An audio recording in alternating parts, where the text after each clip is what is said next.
will serve alternately until one player leads by 2.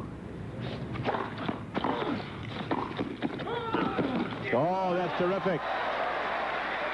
You know, that's the one thing that McEnroe can do that nobody else can. You get him running wide, and you expect him to go down the line because that's a high percentage play, and he can go cross-court better than anybody. He can, of course. That time, Edberg gave it away a little bit. He thought McEnroe was going to go down the line, so he moved to his right, got caught leaning the other way. So it's 13 for Edberg, as you said, Arthur. Match point. What do you think? I think John's going to win this point. Well, I'd have to bet on it because he's serving. Yeah. If he misses the first serve, I think it's an even ball game. But he got it in. And it's 14 all.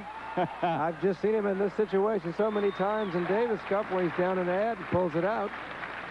And, of course, you never know which side he's going to serve because the one thing that is great about McEnroe's serve is that he disguises it so well and he can serve into the forehand just as successfully as he can into the backhand side, which is normally the bread and butter side for the left-hander to serve.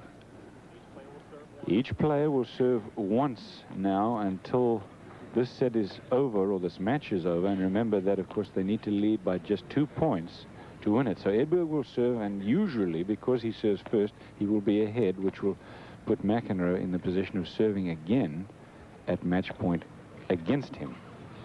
Unless he breaks here, of course, and then he'll serve for it.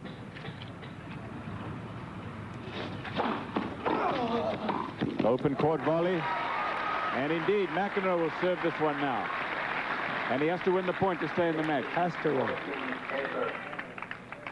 McEnroe to the next point on the deuce court. Edberg's 21 is the youngest player here. Keep in mind, 28, the oldest. Yes, keep in mind also that no question about it, most players would agree that Stefan Edberg's backhand is much better than his forehand. But John has to serve it at the forehand side. He did last time he served into this court. But that's a riskier serve over wide to Edberg's forehand, so I think he's going to go down the middle. See, I don't guess anymore because I can't tell with McEnroe. I mean, that's just the riskier side to Edberg's forehand. Net's higher. Second serve, match point for Edberg. Let's see what happens. Oh!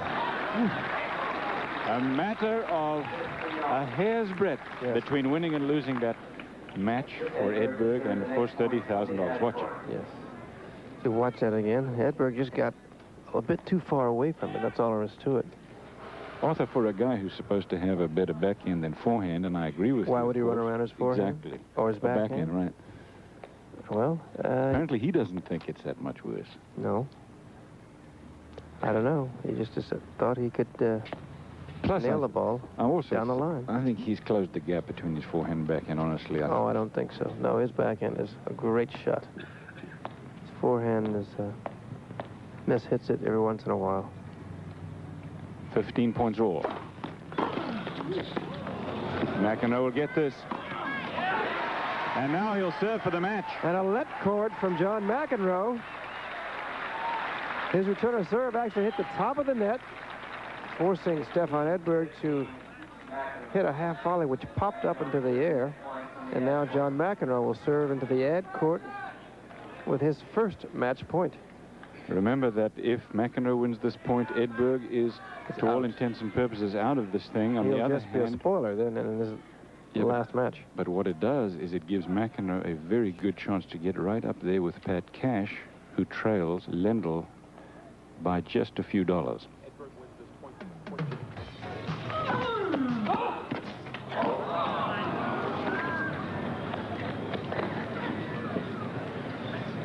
Well, this is by far the hairiest match we've had. Well, no question. Since yesterday, yes, anyway. Even hairier than that match between McEnroe and Lendl, which was 22-24. Second serve. Oh, my goodness, into the forehand side, the open court volley, and McEnroe uncharacteristically misses it. It's 16 points all. The players will change sides. And Arthur, it's just extraordinary to me how it goes. And it was so similar to the I'm going to call it a tiebreaker. It wasn't, I suppose, in this new format. But when they got to 14 all yesterday, McEnroe and Lindell played to 24-22. Yes, they did. And the tennis was just as exciting. Of course, part of the reason was there was so much riding on each point when you got past 14 all. But still, the points were absolutely scintillating. If McEnroe wins this set, he will be within, well, $10,000 or $12,000 of Pat Cash. So it changes the complexion of the whole event. There they are. Look, McEnroe will make $30,000 just for winning the set. That's going to put him up at 79, as I said, within $10,000 of cash, and not far behind Lendl.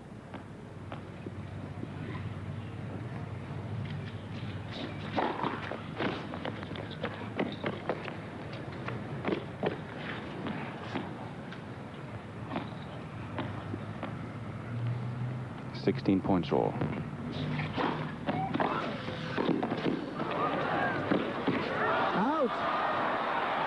John got ahead of it. That ball was way out, and Edberg is looking up at the sun as if to say, oh.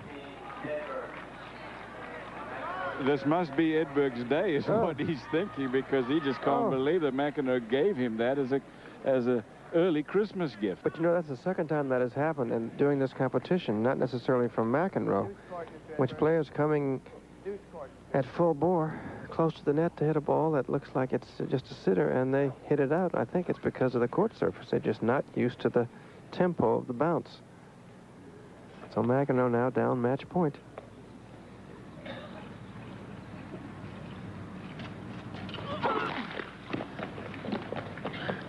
Glenn trying to get that left-handed serve out to the forehand side. He's still thinking about that backhand volley. Should have put away 2 points ago.